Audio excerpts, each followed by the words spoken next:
Una en punto.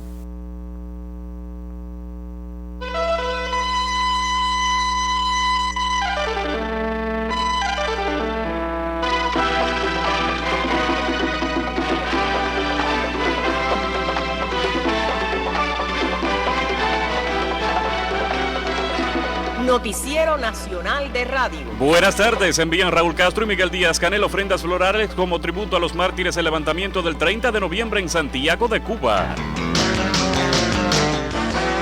Otros acontecimientos en Cuba y el resto del mundo también son titulares hoy lunes 30 de noviembre de 2020, año 62 de la Revolución. Este es el sumario. Participará presidente cubano en Asamblea de la ONU sobre la COVID-19. Chequea Salvador Valdés Mesa programa de soberanía alimentaria y nutricional en Holguín. Avanza Joe Biden en la conformación de su gobierno. Confirman solicitud de Nobel de la Paz para contingente Henry Riff. Rememoran en Granma liberación del poblado de Guisa por el ejército rebelde. Una hora para la información precisa. Dunia Silva y Jorge Luis Ríos les sugerimos conocer detalles sobre la realización de un mitin concierto convocado por los jóvenes cubanos en defensa de la revolución. Hoy en Santiago de Cuba se recuerda a los mártires del levantamiento armado de la ciudad el 30 de noviembre de 1956.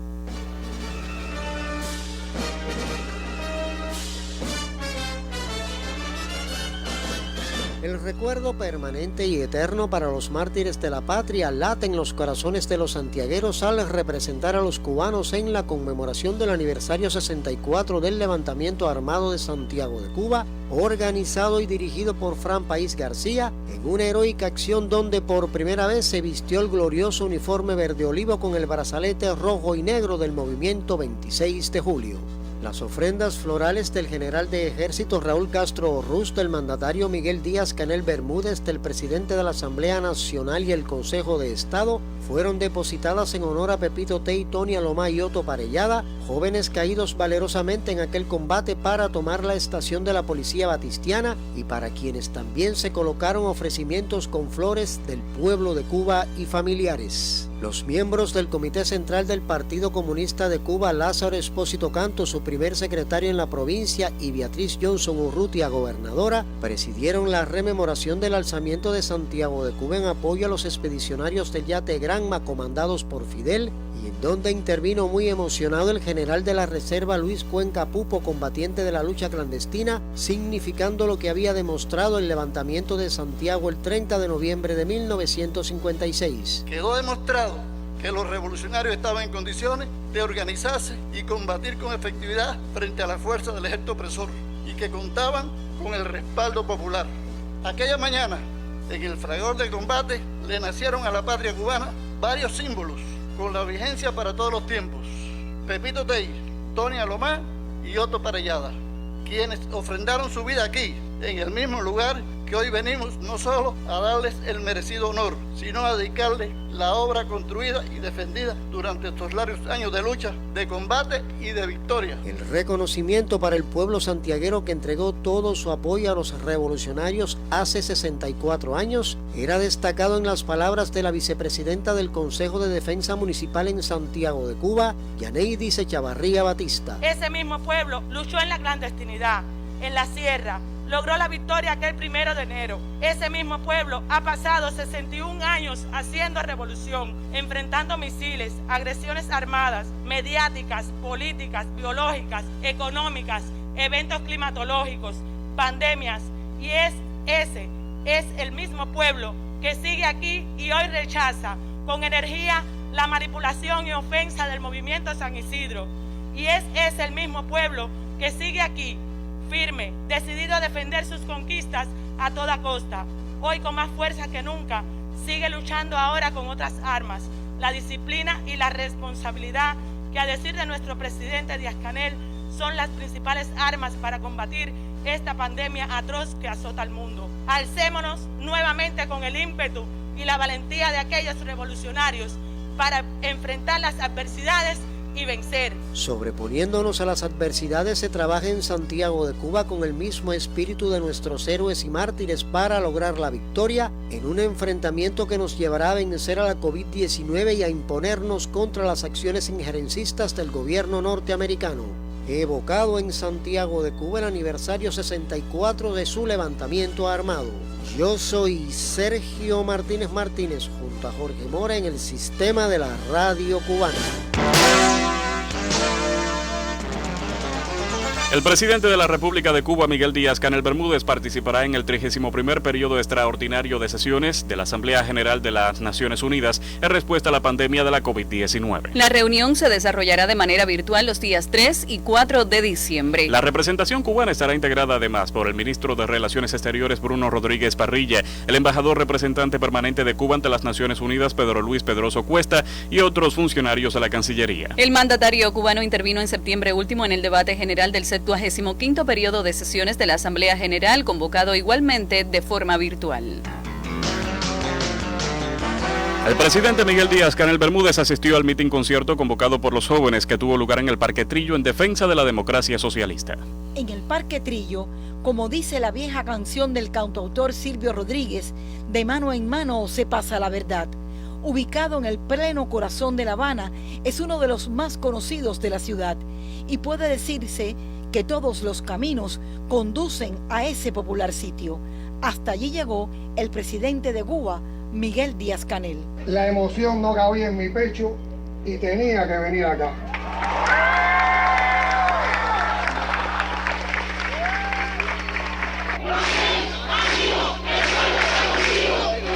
Gracias. Y yo estoy con ustedes también.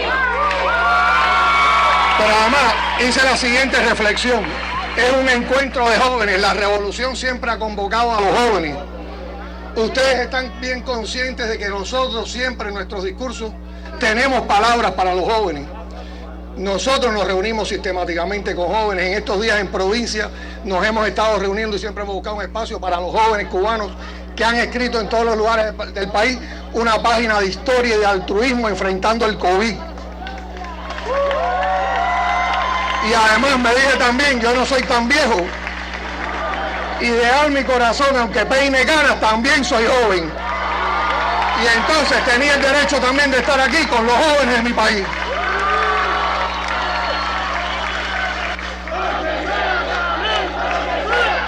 Díaz-Canel estaba emocionado. La posibilidad de estar entre los jóvenes arrasó esta vez con los protocolos y las formalidades.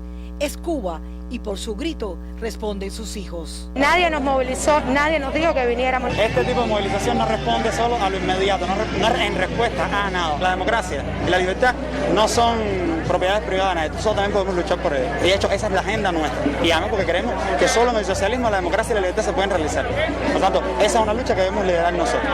Y venimos aquí también porque como jóvenes cubanos que también queremos mejoras en la revolución, pero siempre dentro de la revolución, estamos dispuestos y abiertos al diálogo respetuoso, pero al diálogo siempre desde la construcción de la revolución, siempre desde la construcción del socialismo.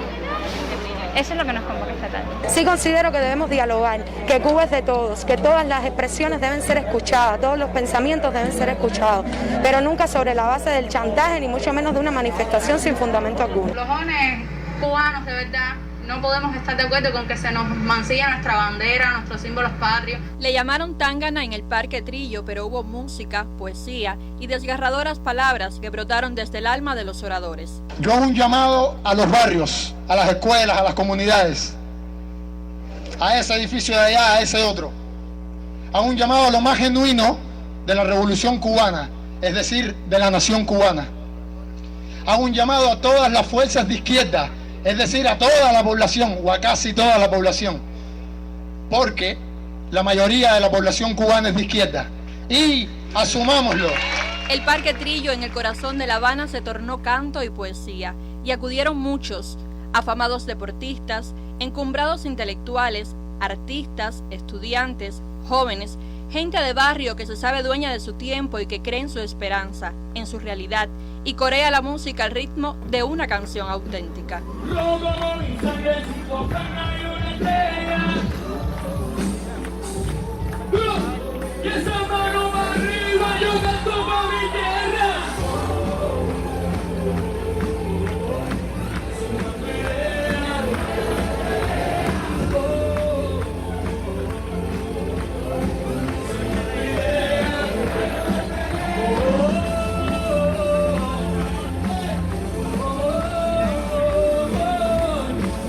Hay gente que quiere a Cuba y la defiende. Sabe que el 2020 ha sido un año especialmente duro.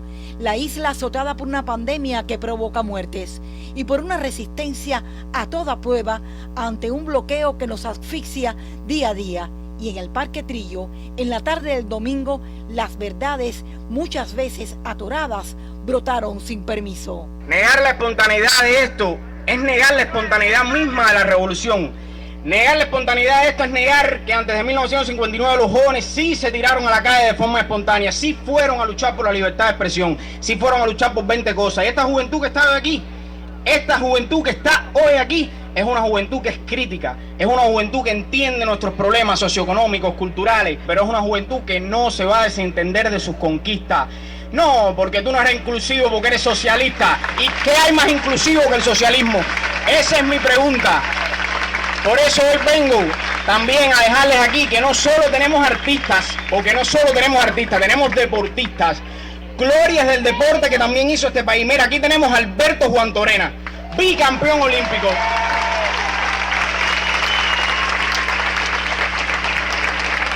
Aquí tenemos a Ricardo Leiva, a Iliana Alfonso, a Edilaura Moya. Den otro aplauso por ellos, por favor. Aquí tenemos a María Caridad Colón. ¡Aplauso! Tenemos a Oscar Pino y a la gran Ana Fidelia Quirot. Son tiempos convulsos, el pensamiento se agita. Cuba necesita la desafiante resistencia de sus hijos. El Parque Trillo estaba desbordado de voces y verdades, y la pequeña serenata diurna del cantautor Silvio Rodríguez dejaba clara la posibilidad de vivir en un país libre. Vivo en un país libre, cual solamente puede ser libre en esta tierra, en este instante. Y soy feliz porque soy gigante. Amo una mujer clara, que amo y me ama sin pedir nada, o casi nada, que no es lo mismo, pero es igual. Y si esto fuera poco, tengo mis cantos que poco a poco muelo y rehago habitando el tiempo, como le cuadra a un hombre despierto. Soy feliz, soy un hombre feliz, y quiero que me perdonen por este día los muertos de mi felicidad. Soy feliz, soy un hombre feliz, y quiero que me perdonen por este día los muertos de mi felicidad.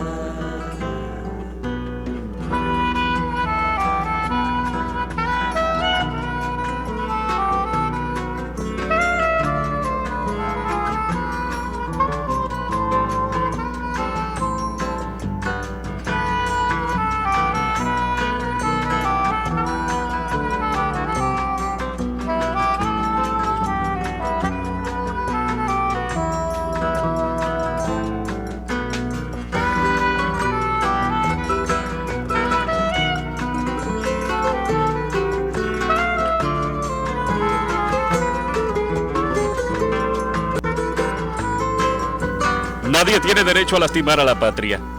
Cuando se habla mal de los suyos y se les calumnia, se daña a la familia. Y si ese daño es respaldado por los desafueros enemigos, es mucho peor. No nos llamemos a engaño. Para nuestros adversarios no es un problema de diálogo, sino de que todo lo que provenga de la Revolución Cubana y sus conquistas será atacado. El imperialismo y la administración Trump ha puesto el pie en el acelerador para lanzar sus últimos cartuchazos contra nuestro país. Un desatino de administración que pasa a la historia como una de las más medidas que ha puesto contra Cuba.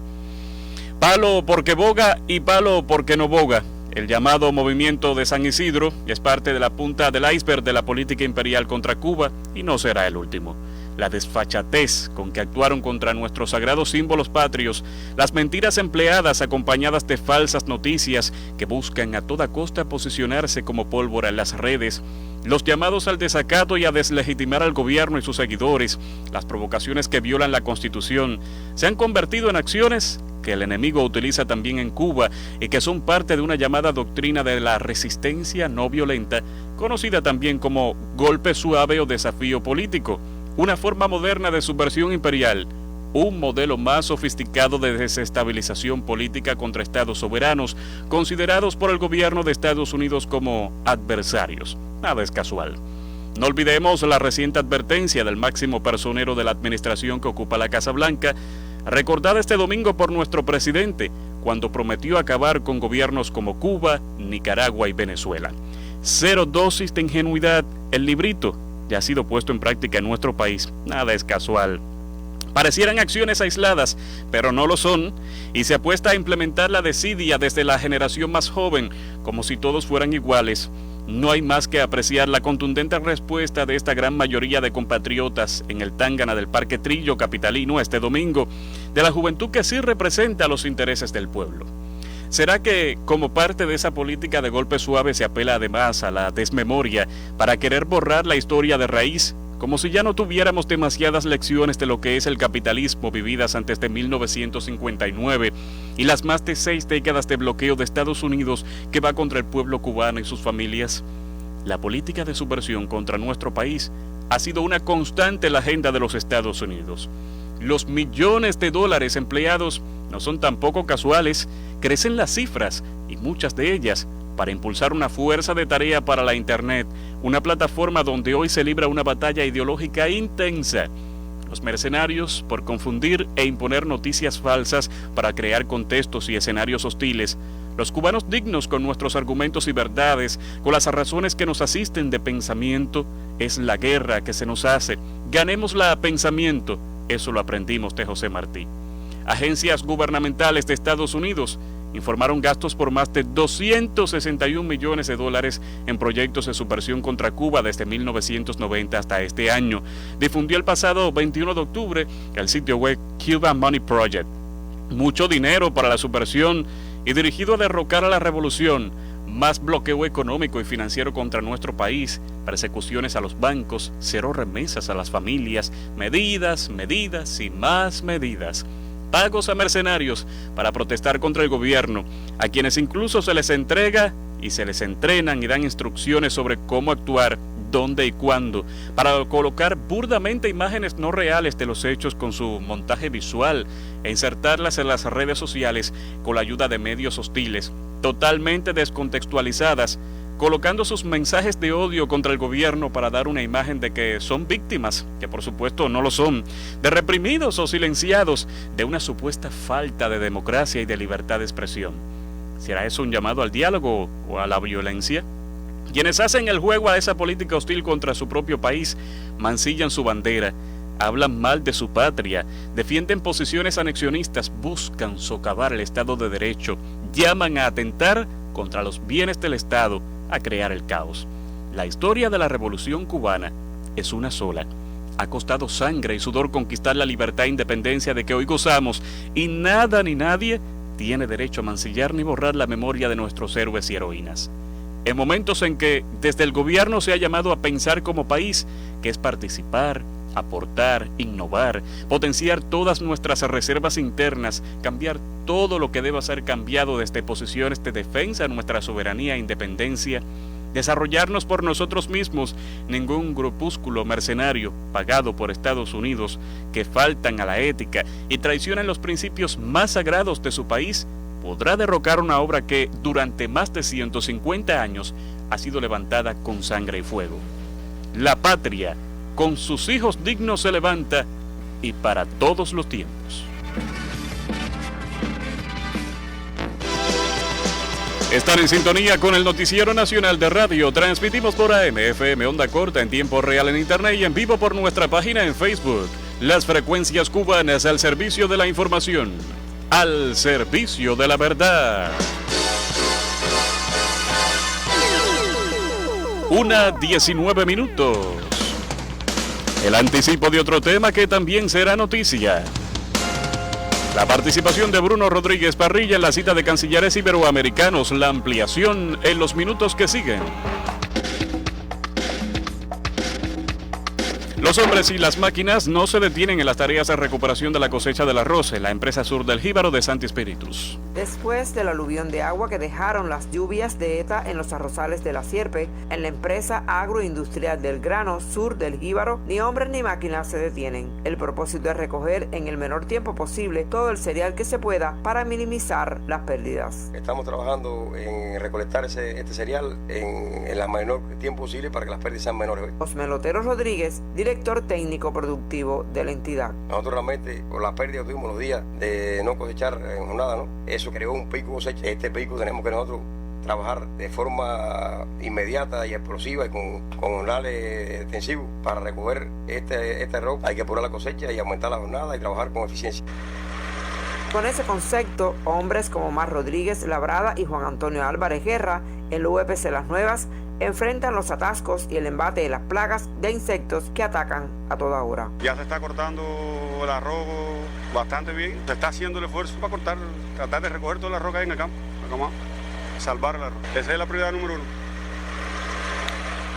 Estaban los campos llenos de agua y las máquinas realmente no querían caminar, y jalándola con un callo, un bulldog. Cuando el terreno está malo, que está pasando trabajo, uno no quisiera, porque hay que cortar arroz, porque ¿qué hace falta? El arroz se puede perder y no tenemos horario. De 7 de la mañana a 8, 7 de la noche y hasta que las condiciones permitan.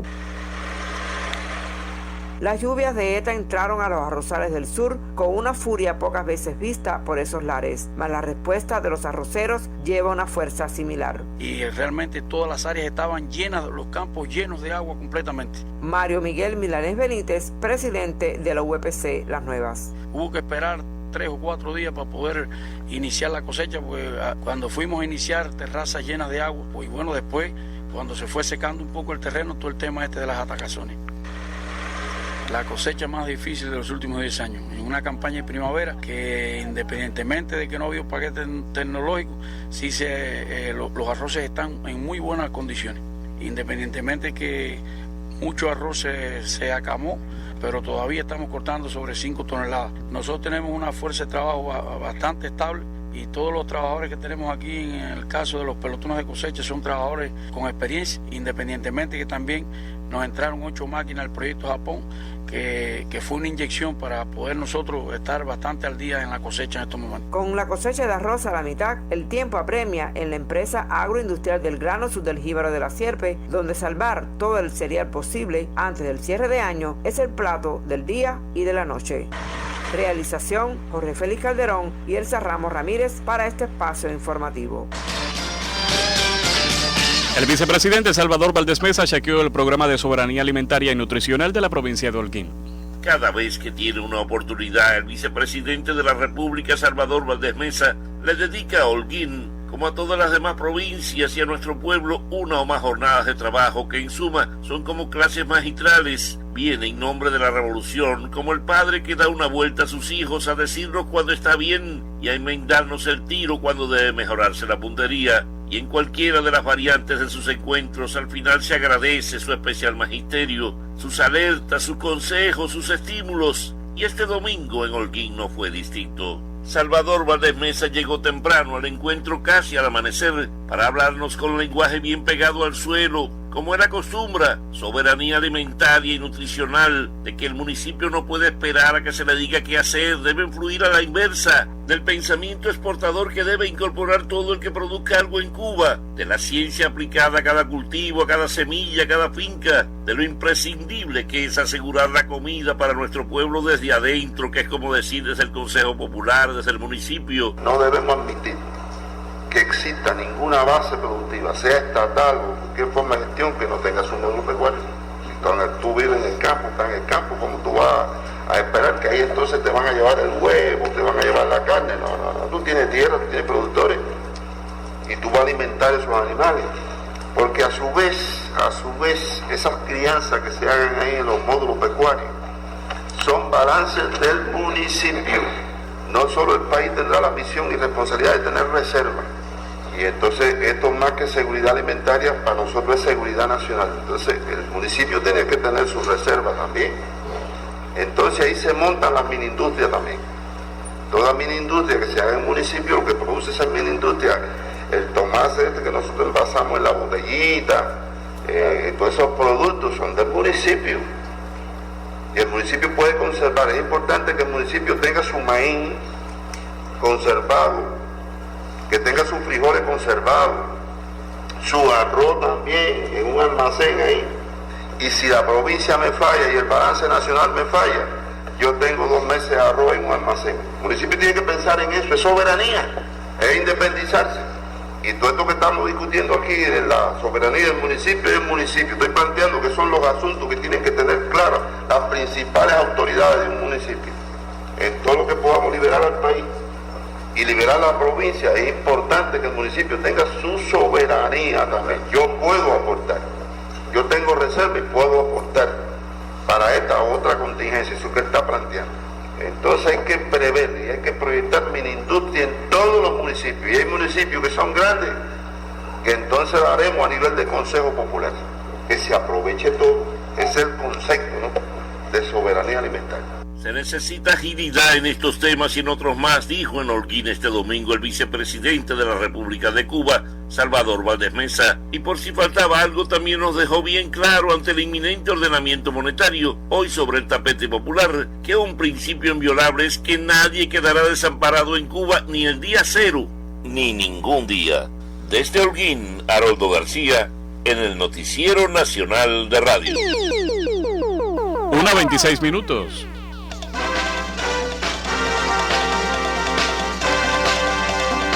La Embajada cubana en China conmemoró hoy el aniversario 64 de las Fuerzas Armadas Revolucionarias y el desembarco del yate Granma, considerado en nuestro país el inicio de la lucha guerrillera por su independencia. Entre los invitados estuvieron el comisario político del Colegio de Defensa Internacional de la Universidad de Defensa Nacional, contraalmirante Cao Jianqi, representantes de la Comisión Militar Central y del Ejército Popular de Liberación, así como miembros del cuerpo diplomático acreditado en Beijing. El agregado militar de nuestro país, coronel Roque Garrigó, dedicó el homenaje al pueblo cubano al resaltar que junto a las Fuerzas Armadas Revolucionarias defiende la soberanía e independencia ante las medidas de presión económica de Estados Unidos en su afán por generar desestabilización interna. Asimismo, destacó el buen estado de las relaciones entre las Fuerzas Armadas cubanas y el Ejército Popular de Liberación de China, tras patentizar la voluntad de contribuir al continuo fortalecimiento de la amistad mutua. Como parte de la conmemoración, la representación cubana entregó la medalla y el diploma que honran los 60 años de nexos diplomáticos entre Beijing y La Habana a varias instituciones del Estado asiático con las que existen vínculos en la esfera de la defensa. La velada incluyó la proyección de un audiovisual que repasó la trayectoria de Cuba en apoyo de las luchas de naciones amigas y la contribución al desarrollo económico del país.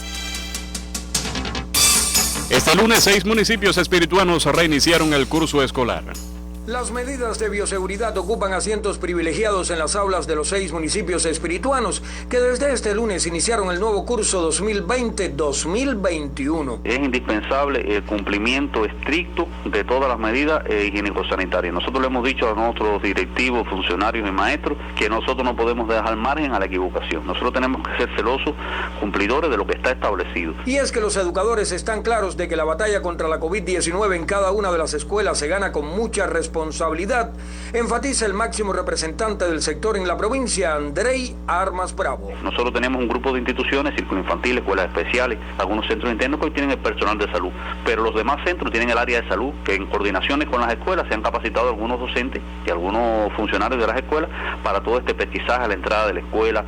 Inmediatamente que se detecte un caso, informarlo al área de salud. La desinfección de las manos tiene que estar a la orden del día, añade el directivo. Para ese fin se han colocado más de 100 lavamanos en puntos claves de diferentes centros de la provincia que no contaban con este tipo de recipiente y se continuarán instalando otros en los próximos días. Es una victoria, así lo decía nuestra ministra recientemente, que en ninguna institución educativa del país ha existido un brote de la enfermedad. Inclusive usted conoce que hasta en los tiempos más difíciles nuestros círculos infantiles nunca han dejado de funcionar y en los círculos infantiles nunca ha existido ninguna situación, pero vuelvo y repito, es un reto, es algo que tenemos que seguir todos. En Santo Espíritus, 18 instituciones escolares funcionaron como centros de aislamiento o para sospechosos e incluso la pedagógica Alberto Delgado se convirtió en hospital para enfermos con la COVID-19.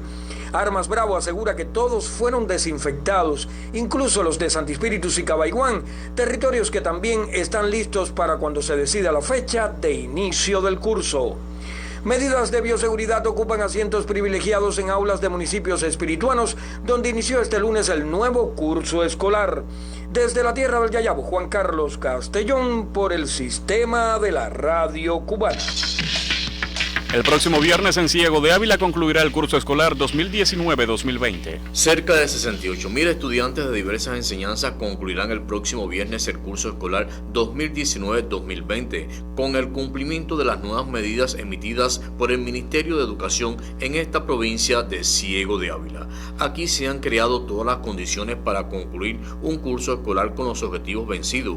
Así lo explica para este noticiero Norberto Rochenoa, subdirector provincial de Educación. Estamos en la tercera semana de las 3 semanas que habilitamos para el cierre del curso escolar. Hasta este momento, en las 2 semanas anteriores, la primera que nos concentramos en todo lo referente a la discusión de los seminarios integradores, sistematización en las asignaturas, haciendo énfasis en los estudiantes que se encontraban desaprobados. La segunda semana se realizaron las regularizaciones en todas las asignaturas en los diferentes niveles educativos, y en esta semana comenzamos hoy a realizar los exámenes extraordinarios. Ha sido un proceso que, como resultado de la preparación anterior que tuvieron todos nuestros equipos de dirección de las instituciones educativas y los docentes, ha permitido un cierre hasta el momento satisfactorio, y sabemos que así se seguirá comportando hasta el próximo viernes, en que ya definitivamente estaremos terminando en Ciego de Ávila el curso escolar 2019-2020. Quisiera que nos comentara el caso de las proyecciones para el curso escolar 2020-2021. Bueno, para el curso 2020-2021 nosotros vamos a continuar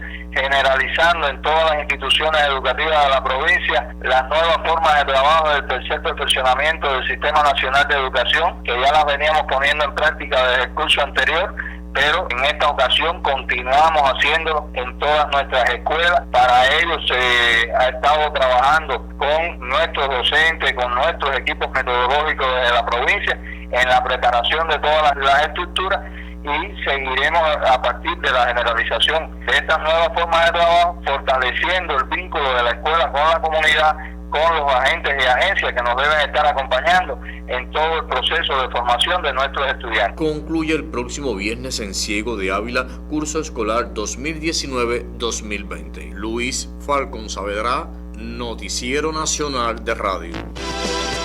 Están en sintonía con el Noticiero Nacional de Radio. Transmitimos por AM, FM, onda corta en tiempo real en Internet y en vivo por nuestra página en Facebook.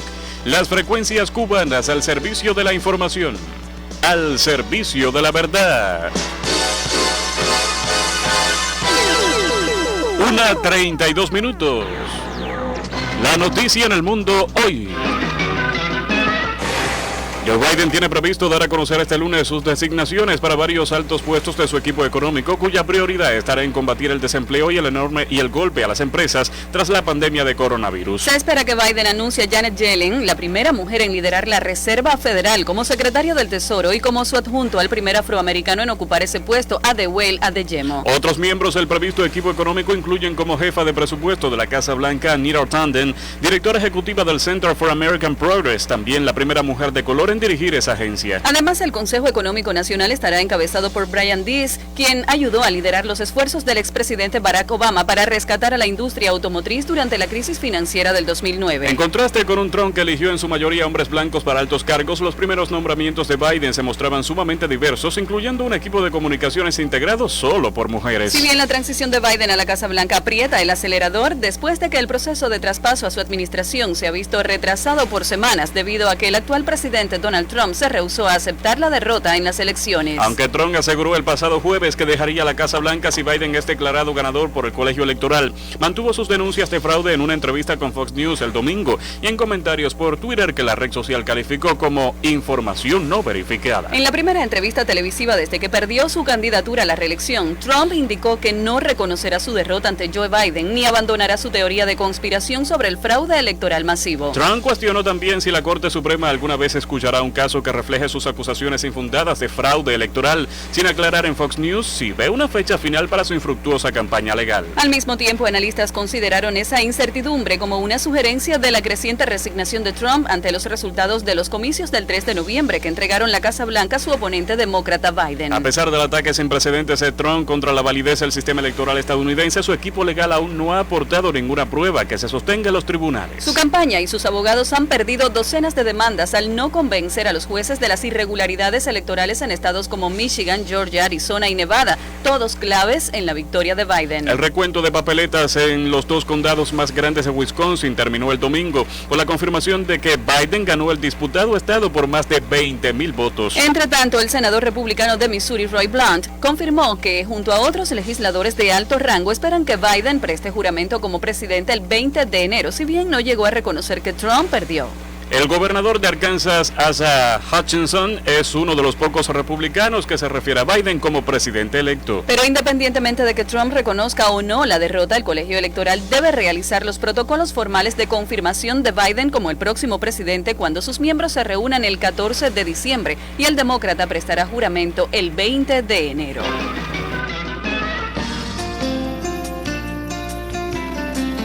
Algunos chubascos y lluvias desde Pinar del Río hasta La Habana, pronostica el Instituto de Meteorología. Los argumentos ahora con la máster en ciencias, Ailín Justiz. Ailín, buenas tardes. Muchísimas gracias. Muy buenas tardes para todos los que están en sintonía con el Noticiero Nacional de Radio.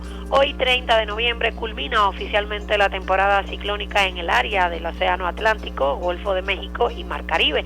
Una temporada que fue muy activa con la formación de 31 ciclones tropicales, 13 llegaron a ser huracán, 5 fueron huracanes intensos superiores a la categoría 3, 4 y 5, y de hecho uno alcanzó precisamente el máximo, que fue la categoría 5, en este caso me refiero al huracán Iota. Cuba fue afectada directamente por las tormentas tropicales Laura y Eta, y por primera vez se utilizaron 9 letras del alfabeto griego. En estos momentos en nuestra área geográfica nada tiene que ver con un ciclón tropical. Llevamos varios días con la influencia de una masa de aire seco que ha limitado considerablemente las precipitaciones a lo largo de casi todo el territorio nacional. Sin embargo, desde el final de la tarde de hoy y en la noche, la situación meteorológica cambiará en la región occidental. Hay un frente frío, el primero de esta temporada, que debe cruzar desde el final de la tarde y en la noche sobre las provincias occidentales, incrementando a su paso los nublados con chubascos y lluvias, mientras que en el centro y el oriente hoy será una jornada con muy poca variación en las condiciones del tiempo, estará parcialmente nublado y con pocas precipitaciones. En occidente estará nublado desde el final de la tarde con algunos chubascos y lluvias en Pinar del Río, en Artemisa, también aquí en la capital, lluvias que se irán incrementando en la noche y que se extenderán además al resto de occidente, donde pueden llegar a ser numerosas hacia zonas de la costa norte. En la noche precisamente continuarán los nublados y las lluvias en la región occidental, habrá poca nubosidad en centro y oriente y con baja probabilidad de precipitaciones. Las temperaturas continuarán con poca variación, máximas entre 29 y 32 grados Celsius. En la noche estarán en el entorno de los 21 y 24 grados. Los vientos serán variables débiles, pero en la noche, luego del paso del frente frío y la entrada de una nueva masa de aire, los vientos girarán al norte en la región occidental entre 15 y 30 kilómetros por hora, con rachas superiores hacia zonas de la costa norte. Con ese régimen de vientos también se irá incrementando el oleaje en el norte occidental, llegando a marejadas desde la noche, mientras que habrá poco oleaje en ambas costas orientales y mar tranquila en el resto de nuestros litorales. Así que ya usted sabe, una jornada donde desde el final de la tarde y en la noche el primer frente frío cruzará por la región occidental, incrementando los nublados con chubascos y lluvias. A usted, como siempre, le agradezco la sintonía, que la salud y la suerte lo acompañe siempre y tenga muy buen día.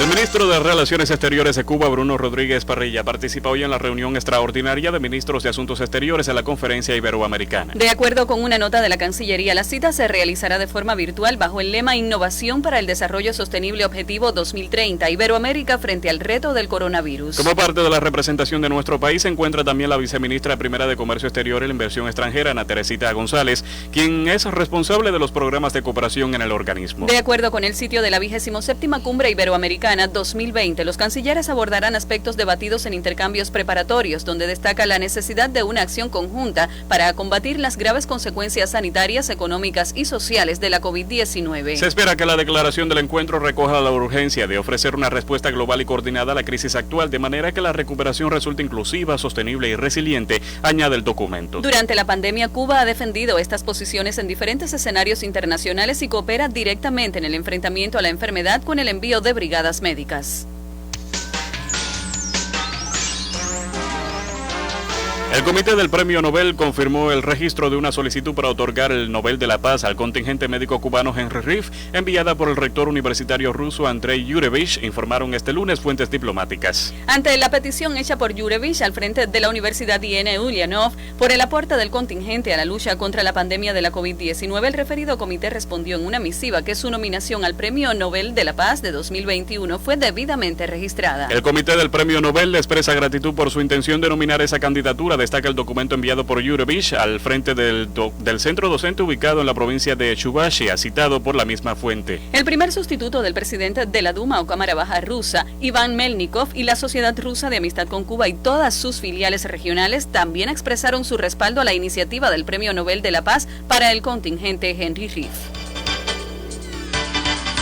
Gracias a la colaboración cubana en Venezuela se recupera un centro de rehabilitación. Profesionales de la salud pública de Cuba restauran el Centro de Diagnóstico Integral Rafael Urdaneta de la ciudad de Caracas para beneficio del pueblo venezolano y conmemorar el 3 de diciembre, Día de la Medicina Latinoamericana. En estos momentos ya estamos con la parte final, la fase final de la remodelación, pintura, lo que es embellecimiento, organización y equipamiento y organización de todo el mobiliario médico y clínico con lo que van a trabajar todos los médicos acá. El jefe de la Brigada Médica Cubana en el centro, doctor Arniel Mesa Artola, precisa que la restauración concierne múltiples acciones. Toda la parte de impermeabilización, reparación, cambios de posetas, cambios de camas clínicas, cambios de escritorios, buró, todas las sillas se han cambiado, todo el mobiliario clínico está en estos momentos en pintura y reparación. ¿Cuándo iniciaron las acciones? Comenzamos en el mes de agosto y ya la apertura el día 3 de diciembre. La hermandad entre cubanos y venezolanos garantiza el éxito de las labores.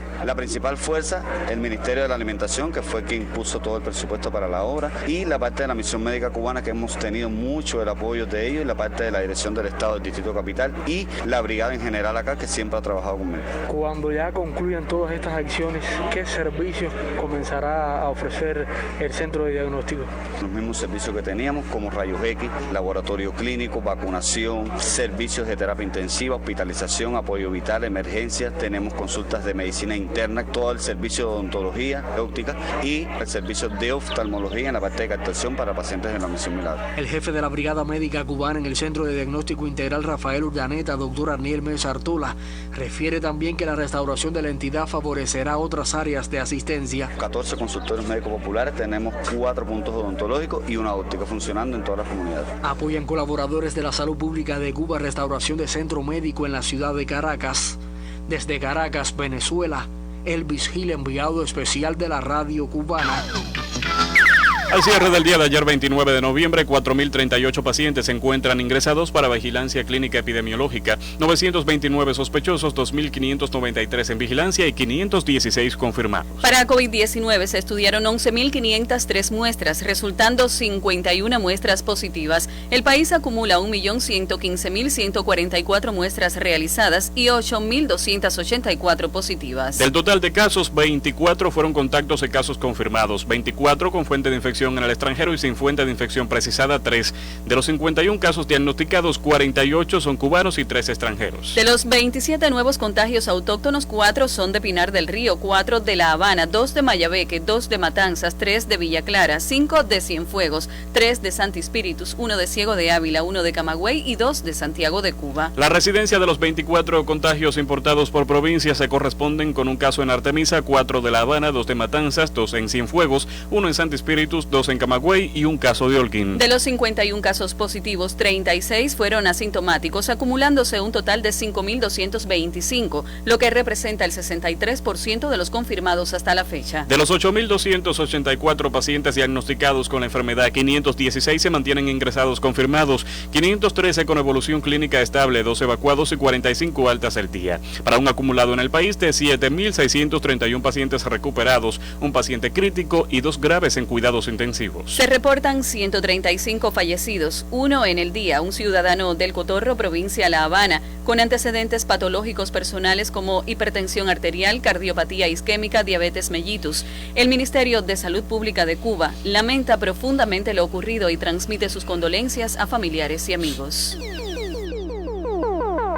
1:44 minutos. Deportes. deportivas, Guillermo Rodríguez y Hidalgo Gato. Este martes comienzan nuevas subseries en la temporada 60 del béisbol cubano. Isla de la Juventud enfrentará a Villa Clara, Pinar del Río a Mayabeque. Camagüey lo hará con Santiago de Cuba, Las Tunas, Guantánamo. Artemisa estará enfrentando en el Victoria de Girón a Matanzas. Santi Espíritu chocará con Holguín, Ciego de Ávila con Granma e Industriales estará visitando a Cienfuegos en el Estadio 5 de septiembre. Precisamente un cienfueguero natural del municipio Palmira, pero que juega con los Cocodrilos Matanceros, Noel Vigentensa, se encuentra listo para debutar este martes en la Liga Profesional de Béisbol de Venezuela con los Tigres de Aragua. Estará enfrentando en Tensa al equipo Tiburones de La Guaira. Escuchemos sus declaraciones en exclusiva para Radio Rebelde. El recibimiento desde que llegamos al aeropuerto ha sido excelente y aquí con el equipo hemos tenido una acogida muy calurosa. Todo está bien por aquí. Han respetado mucho el trabajo que nosotros venimos de Cuba, de la preparación física de Cuba.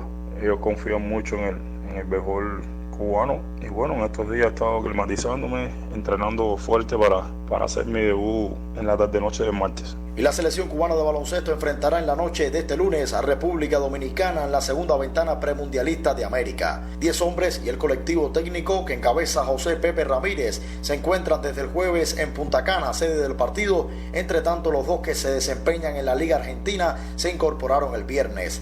En la primera ventana, Cuba sumó un éxito con un revés ante Islas Vírgenes estadounidenses. Cayeron en el Coliseo de la Ciudad Deportiva de esta capital, 64 cartones por 80, y se desquitaron como visitantes con un abultado éxito de 91 puntos por 64. Guillermo Rodríguez, Hidalgo Gato, Deportes, Noticiero Nacional de Radio. Del acontecer internacional, más informaciones. En un desenlace con impacto en la carrera por la presidencia de Brasil en el 2022, la derecha tradicional se impuso en la segunda vuelta de las elecciones municipales de ayer, mientras que los dos candidatos apoyados por Jair Bolsonaro fueron derrotados y el izquierdista Partido de los Trabajadores no logró conquistar ninguna capital estatal. El Ministerio de Asuntos Exteriores de Rusia condenó este 30 de noviembre el asesinato del prominente científico nuclear iraní Mohsen Fakhrizadeh por considerarlo un provocador acto terrorista claramente dirigido a desestabilizar la situación y exacerbar el potencial de un conflicto en Oriente Medio. El alcance de la dependencia de la economía mundial de China está volviendo cada vez más claro con un aumento de sus exportaciones a pesar de la guerra comercial con Estados Unidos y de la pandemia de coronavirus que perturba la logística global, destaca un reciente artículo del periódico japonés Nikkei.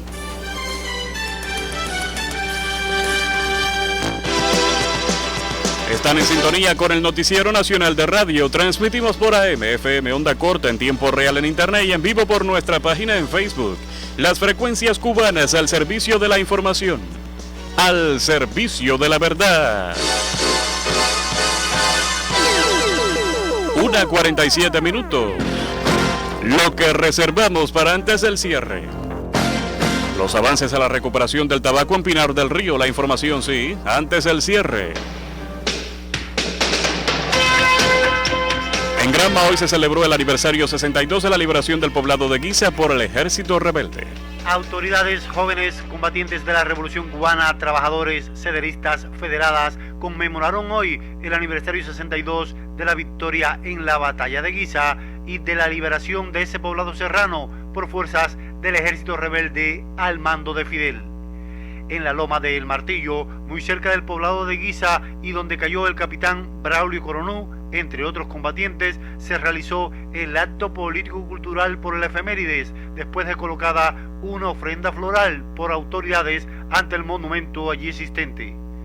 El presidente del Consejo de Defensa Municipal en Guisa, Yaniel Salinas López, al pronunciar las palabras centrales del acto conmemorativo, resaltó la importancia de la batalla de Guisa, su trascendencia para el triunfo de la Revolución Cubana, el papel de Fidel y las enseñanzas que nos legó. La unidad, la fe en la victoria, el optimismo, han sido valores heredados de nuestra propia historia y su ejemplo imperecedero será siempre presente y futuro de un pueblo entero dispuesto a resistir, sobrevivir y desarrollarse. En la conmemoración, donde los jóvenes ondearon banderas y las insurrectas lomas se visualizaban de fondo, no faltó la condena al bloqueo imperialista ni a las patrañas urdidas desde Estados Unidos. Se reafirmaron principios y compromisos con la revolución y sus principales dirigentes. Seguiremos fieles a todos los que entregaron su vida por nosotros.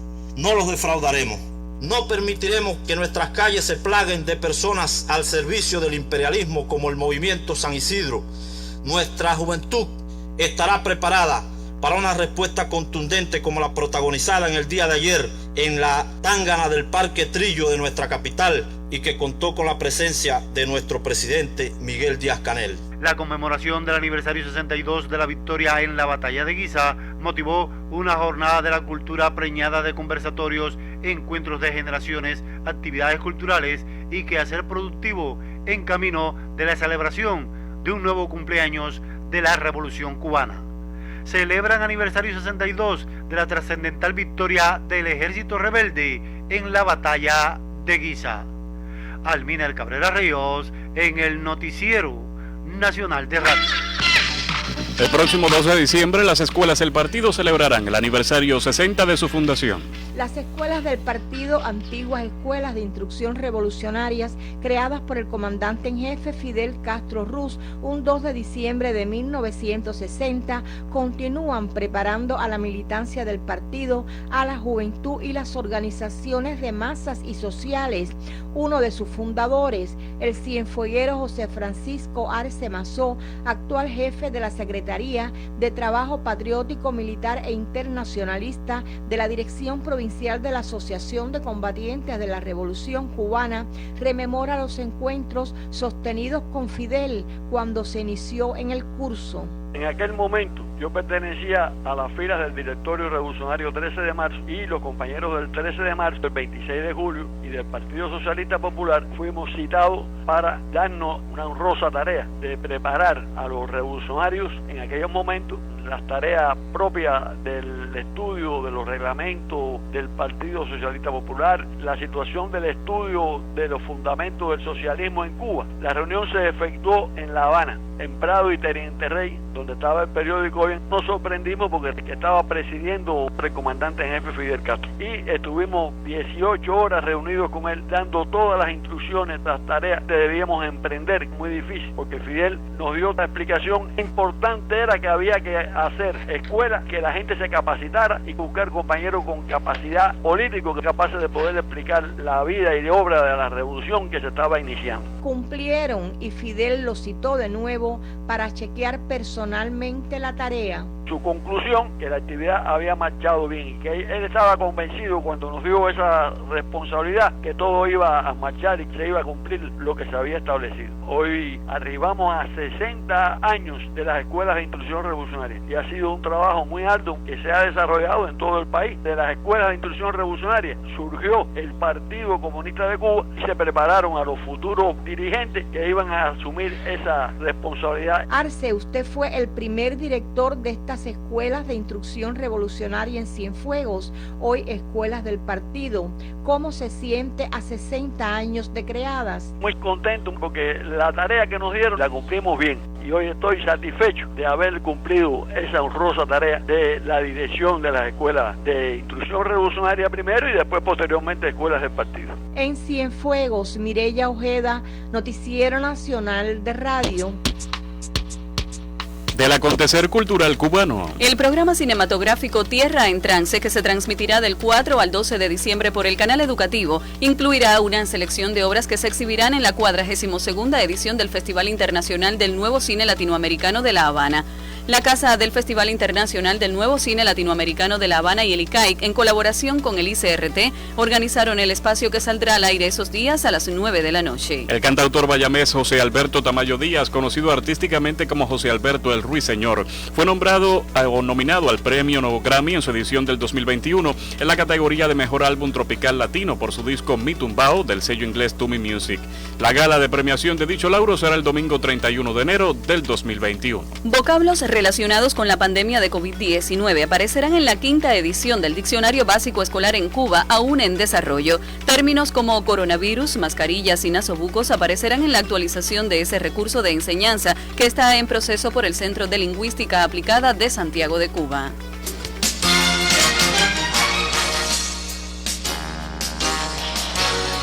En Pinar del Río se trabaja arduamente la recuperación del tabaco. La tormenta tropical ETA dejó severos daños en las vegas de tabaco de la provincia de Pinar del Río, la mayor productora de la solanácea en Cuba. Sin embargo, los vegueros locales no hablan de afectaciones. Aquí se trabaja para minimizar los efectos del organismo tropical que se ensañó con más de 30.000 canteros encargados de garantizar las plántulas que demandan las siembras. Así lo asegura Giovanni Arencibia Maqueira, administrador de la VPC Julián Alemán, destinada a la producción de tabaco Virginia, indispensable para el suministro de materia prima a la fábrica de cigarrillos de la Zona Especial de Desarrollo Mariel. Nuestro VPC tiene un plan en esta campaña de 35 hectáreas. De hecho, nosotros perdimos con la tormenta ETA alrededor de 11 hectáreas. Las cuales en el día de hoy ya las tenemos recuperadas. Ahora solamente nos queda recuperando el atraso precisamente del mes de noviembre, porque tenemos un mes de atraso en la plantación de tabaco Virginia. La VPC Julián Alemán está enclavada en el municipio pinareño de Consolación del Sur, el territorio que más tabaco siembra en Cuba, y que para la actual campaña aspira a completar las 3.400 hectáreas. Así lo aseguró el director de la empresa Integrales de Tabaco, Joel Hernández Acosta. La principal acción que estamos realizando en la empresa en el caso del tabaco es la riega de semilleros. Ya de esos 12.000 canteros de semilleros que se perdieron, ya están recuperados esos 12.000 canteros de semilleros y debemos estar, a concluir el mes de noviembre, estar regando unos 20.000 canteros de semilleros, que ya nos da posibilidad de que en el mes de diciembre, alrededor del 20 de diciembre, tener un nivel de postura para la siembra de tabaco. Los productores hoy siguen motivados con la siembra de tabaco del municipio, muy presionados hoy con la preparación de tierra y bueno, y sembrando tabaco, que es lo fundamental. Trabajan vegueros pinareños por garantizar compromisos productivos de la actual campaña de tabaco.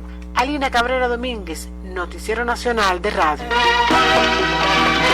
Fueron titulares en esta emisión. El envío por Raúl y Miguel Díaz-Canel de ofrendas florales como tributo a los mártires del levantamiento del 30 de noviembre en Santiago de Cuba. La próxima participación del presidente cubano en la Asamblea de la ONU sobre la COVID-19. El chequeo por Salvador Valdés Mesa del Programa de Soberanía Alimentaria y Nutricional en Holguín. Los avances de Joe Biden en la conformación de su gobierno. La confirmación de la solicitud del Nobel de la Paz para el contingente Henry Reef. La rememoración en Granma de la liberación del poblado de Guisa por el ejército rebelde. Y la realización de un meeting concierto convocado por los jóvenes cubanos en defensa de la revolución. Trabajados en esta emisión Luis Lino Hernández, Omar Suárez y Luis Jesús González en la redacción, Francisco Estenos y André Chan en la asistencia. Voces informativas Dunia Silva y Jorge Luis Ríos. Realización de sonidos y dirección general Joan Luis García. La verdad se dice así. Noticiero Nacional de Radio. Buenas tardes.